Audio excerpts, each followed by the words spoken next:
Hello guys, welcome back. In today's video, I'll show you step by step how to change the time on your iPhone.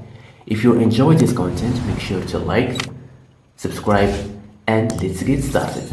So first guys, to change the time on your iPhone, tap on settings and then scroll down and tap general. Then scroll down and tap date and time. Then toggle this off, and here you can change the date and the time. For example, if you want to change the date, tap on it like this, and for example this one, and you can also change the month. You can select the month. Perfect.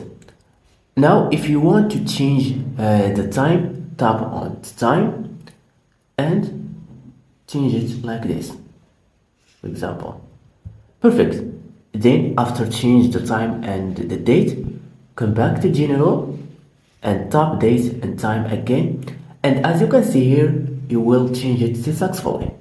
So this is how you can change the time and the date on your iPhone. Thank you so much for watching me. If you found this video helpful, please give it a thumbs up and see you to the next video.